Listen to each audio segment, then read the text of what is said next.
You what, sorry? They must have missed the big one. Compulsory. What did you actually put on Facebook? That was compulsory. Okay. Enjoy We should just do free beer or something like that. Alright. Okay. The first thing I'm going to do is just get a ball, yeah? Just quickly, I told Nick that I probably wasn't going to make it tonight. He didn't mention he wasn't coming. Which game is not back? So we're just going to run through some psychological stuff first before we go out there.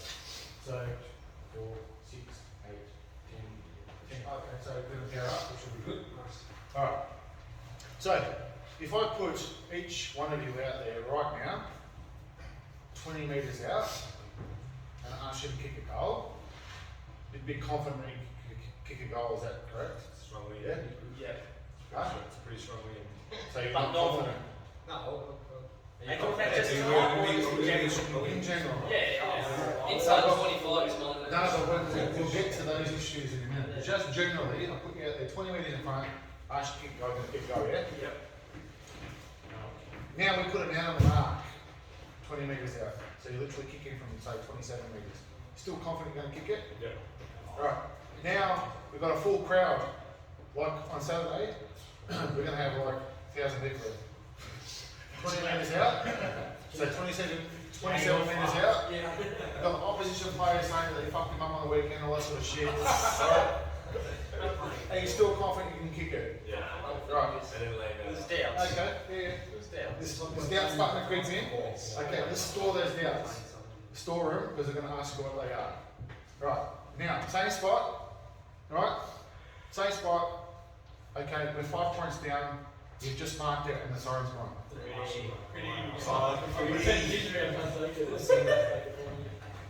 What about now?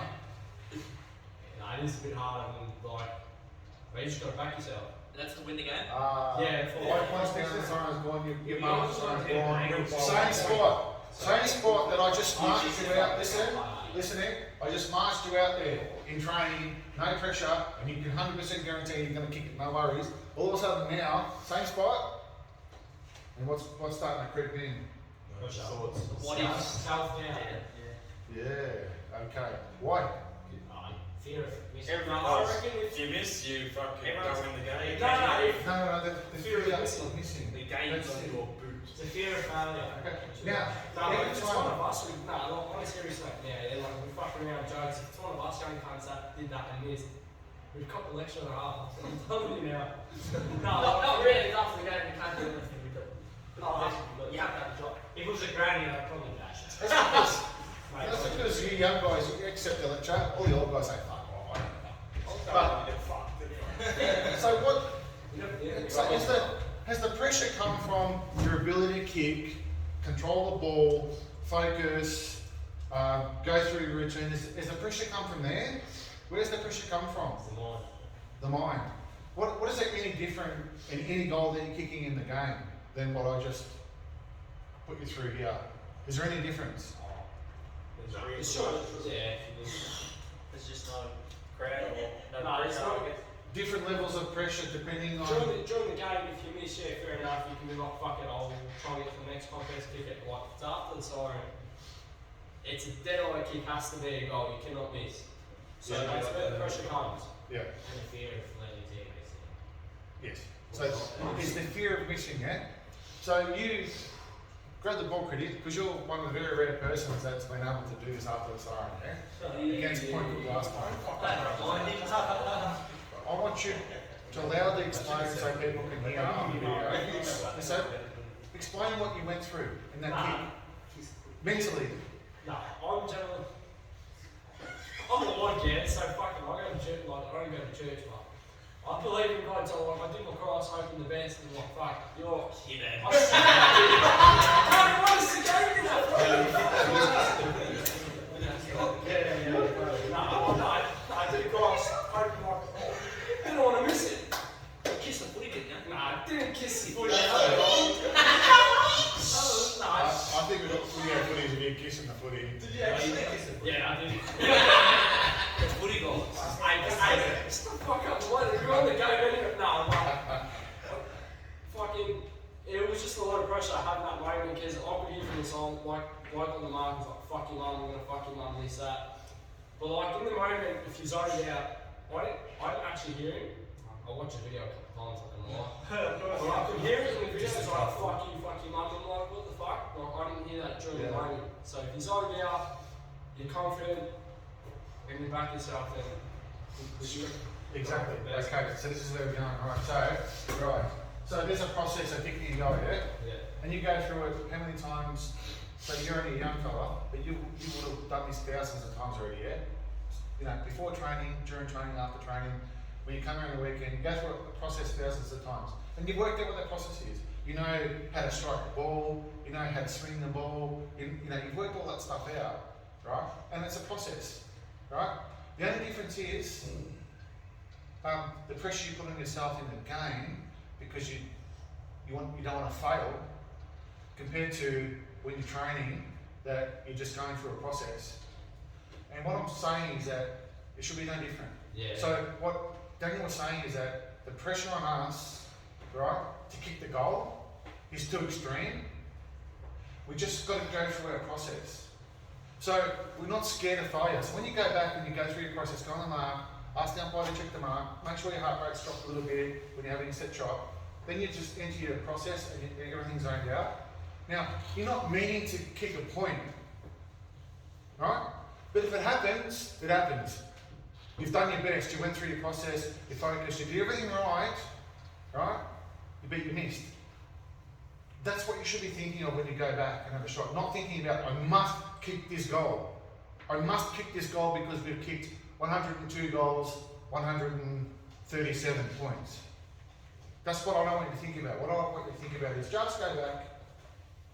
If I miss, right, so be it. But what I'm going to do is I'm going to try my best here to kick this goal. And what we do is eliminating the fear of upsetting supporters and our teammates. That's what I want you to eliminate when you go for goal in a set shot. Any questions on that? Just quickly on that. Yeah. Like, I could be wrong for most forwards. I don't know what the boys do here, but like when I'm forward, like I have an expectation within that 50 metre mark, they've got to beat down like goals. There's like, I know like the fear of missing, but they've got to be goals. Like, whether people come in their own time, practice having shots, shouldn't be missing within like the 50 inwards. Like, they've got to be certain goals, and that's just what's letting us down throughout the year. Just we're not converting. And because we haven't been converting, what's happened is the pressure now is extreme on those people lining up for goal. That's the pressure now, because we haven't been converting, right? And when it comes Thursday, we're not actually brought up how many goals and points we are, reserves and seniors, which is a lot different than the 81-126 that it was 3 weeks ago. It's a lot different, right? I want guys to look at it and say, you know what? There's no difference between me lining up here to train 20 metres out than it is in the situation where we're 5 points down. It's just a process that you've got to go through. And in saying that, and talking about forward entries and all that sort of stuff, is, so if I get my little board,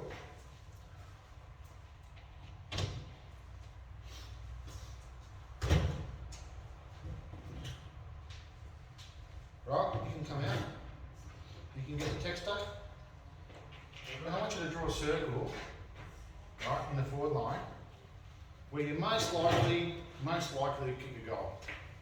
Right? Most likely to kick a goal. Most likely there, yeah? Right.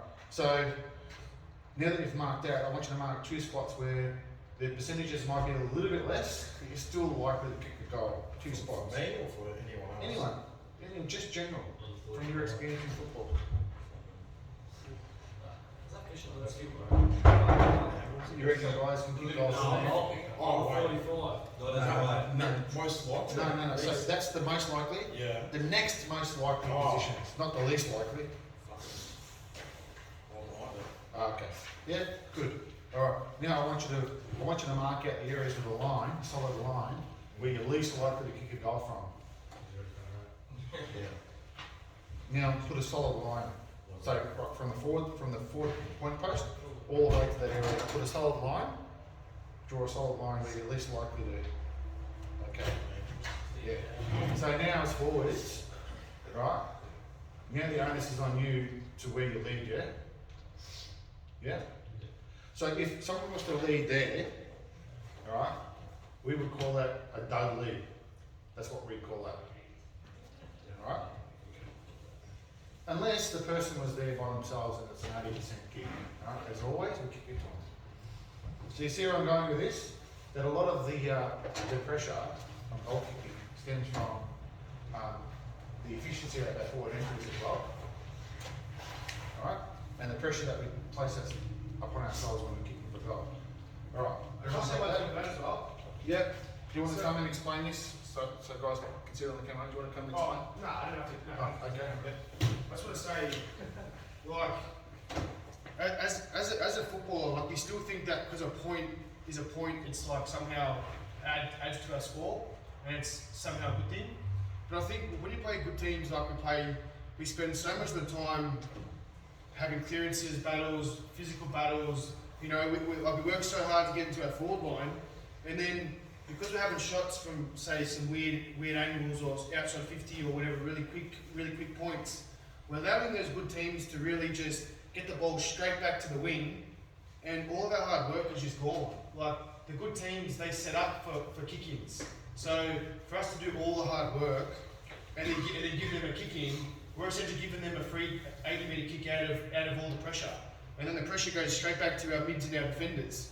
And then I think that kind of adds to the pressure of the forwards, because when the mids and defenders are under pressure because the ball's coming out so quick, because we're giving them 20 points a game, 20 times to get right out of any pressure, I think the pressure of us working so hard to get a point or a goal just kind of keeps adding. Whereas we're giving them easy goals, easy chances for entries, and we're just kind of giving them back. I'm not sure what anyone else thinks about that, but I look at, like, sometimes a point is not really a good outcome unless you're really set up and ready for it. Because especially quick points, they're really hard to defend because no one's in position, and those good teams are probably banking on a team like us to rush a point to then have the opportunity to have no pressure. That's how I look at it. I could be wrong. But does anyone else think anything like that? So back in the day, when you kicked a point, because you're the attacking team, you got the benefit. So I don't know if anyone knows the history of Australian rules. So that 9 metre box that we had was a dot 9 metres out, and the team that was kicking in had to do a place kick from that 9 metre dot. So the attacking team got all the benefit. So you're attacking, you kicked a point, the opposition team had to do a place kick. So generally, you would most likely keep it in your forward line if you're an attacking team. That was the whole idea of Aussie rules. Then it eventuated to the box. You could do a drop punt. Now you can kick it out without the flags being waved. Now you can play on a run fucking 50 metres without having a bounce. So all the benefit is coming away from the attacking team, alright? Completely losing track of what Aussie rules are all about. But, moving on. So, Benny, you've got a set shot now, here's your goals, alright? You've got a set shot with 40 metres out, you're taking a mark, umpire run the whistle mark. The first thing you do, right? What's the first thing that you do? You know you're going to go back and kick a goal, you've already decided that. What's the very first thing that you do? Here's your goals. What are you looking at? How far out of it? Yeah? Okay, so whether you're within range. Okay, so you've decided that you're within range and you could quite easily know the distance. Yeah. Now what's the next thing that you do? Just get back to the top of my mark and try and regain. If I've had to put a big lead, just try and regain my breath. Yep. So you've regained your breath, you've judged your distance between the marker, you've checked the mark with the umpire, so you've got all your distance. Now what are you looking at? Just try and run straight at the goals. Well, what are you looking at? Some of the other guys. I'm looking straight I'm up. not asking you. I'm asking Danny. I'm trying to just look straight through the middle of the goals. And are you gonna, what are you picking? What are you focusing on through the middle of the goals? It's just this routine. I'm just trying to. Yeah, this is what I'm going to routine, alright? Yeah. Okay, so, alright. At any point in time, do you look at one of the big goalposts just to see where you're at? If it's a windy day, I want to try and I might start my aim there. Yeah? Okay. So this is what happens in the mind. So when you look at one of the posts, alright, rather than looking at at something behind the posts and focusing on that. When you look at one of the posts, your mind automatically tells your eyes to look at the next big post and back. And then what happens is you go into a circular reference with your mind. And you never can focus on that point behind the goals when you pick a post. If you somehow pick a post accidentally and you know you fucked up, just focus on that post. And then what we'll talk about is slight adjustments in the ball, holding the ball, how you can compensate for the fact that you've picked one particular post. Alright?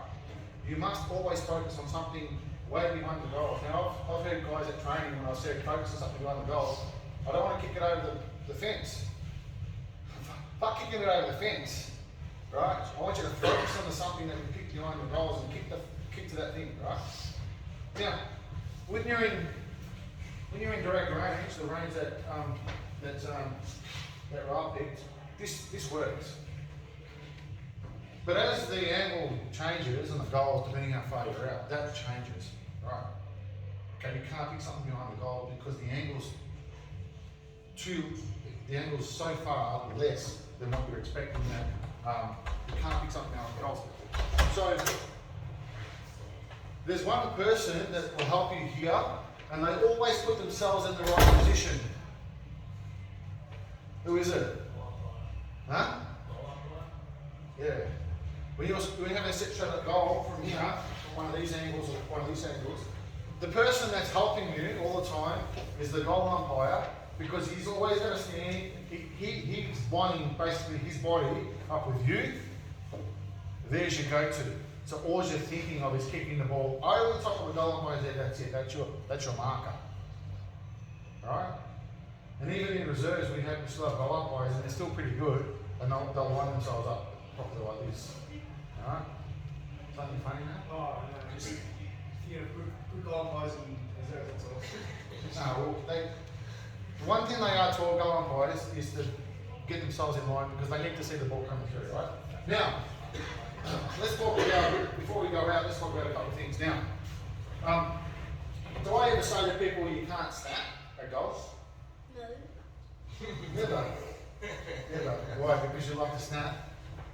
You like to snap? Well, I've seen you snap the other day. You see you kick the goal and kick the goal. That was pretty good. Alright. Okay. So if I'm kicking a hook kick, so right footer, I've got the ball here, I'm kicking a hook kick, right? So that'll be from this side as a right footer. Okay. Does anybody know what the trick is to kicking a hook kick? Or a banana kick on the other side? Does anybody know what the trick is? Where it hits your foot. That's one part. You aim for the opposite goalpost, kind of thing. Hoping it kind of comes back around. You aim for the opposite goalpost. What part of the ball aims for that goalpost? The fat part. Top of it, is it? Which part of the ball aims for the goalpost? On a 45 degree, you go. That top, really. Right. The trick is, now when you go out and do it, you'll think, what the fuck? Why have I been doing this shit the whole time? I'm going to think, why am I doing this around? Well, see, just like we said, the critic talking about pre-act, I'm expecting you guys to already work this shit out, right? This part of so if I'm doing a hook kick, this part of the ball is aiming to the far goalpost. So if I'm here, this part of the ball is aiming to this goalpost. This shit actually works. Right? Huh? This shit actually works. Now, if I'm doing a banana kick, this part of the ball is aiming to that goalpost. Right? Now, if I'm doing a dribble kick along the ground, so if I'm running into goal and I've got the ball like here, and I'm doing a dribble kick, alright? We've got a 9-metre box. Where am I aiming that part of the ball when I'm doing a dribble kick? This way. As a right footer? Huh? Corner of the box, maybe? Bottom of the yellow and the purple one, I reckon. We've got a 9-metre box, I've already given you a clue. That's cherry. It's a purple. Alright, so what we're aiming for is the top middle part of the box. That's what we're aiming for. We want the ball to bounce before that, but that's what we're aiming for. The first bounce will give you a 5-degree deflection. The second bounce will give you a 20-degree deflection. The third bounce will give you a 90-degree deflection. When you go out, you're going to try this and you're going to say, why the fuck did I make this? The same, when I'm running in this way, and I'm doing a hook kick here, dribble kick, I'm aiming for the top of the square. I want to bounce it before there, you'll get the same, 5, 20, 90. Every single time. If you strike the ball properly. Now if you strike the ball in the belly in any of those kicks that we talked about, it's just going to float and it's not going to do what it's told. You need to strike it halfway between the point of the ball and the belly of the ball. That's where you need to strike the ball. Now, another thing before we go out is, what we were taught is that before we do any of those fancy hook kicks and shoot kicks, we get to the boundary line, and unless we can consistently kick drop punch from the boundary line through, we can't do any dribble kicks, we can't do any hook kicks, we can't do any run kicks. So we have to learn how to do that. Now, as a right footer, there's a trick that you can use, right, to literally swing the ball left and swing the ball right, and as a left footer, there's a trick you can use to do the same, swing it right and swing it left. So I'm a right footer, I'm on the boundary line here, right? So here, right? I'm aiming for this post, right? And I'm going to have my right hand high up on the ball and my left hand low, right? And when I strike the ball, right, what I'm doing is I'm giving myself 50% backswing, right, and 70% front swing, so I'm giving it a bit of a stab, right? And the strike of the ball, straight away, because your left hand is lower, will send the ball left, right? And as soon as it catches the air, it'll swing right. And because you're going for this post, you effectively push the ball out and around in between the goals. I want you to try that too. And it's the same with the left footer. Just completely opposite. Left hand high, right hand low. Aiming for this post almost like a stab. But it all comes down to this. Doesn't matter what you do.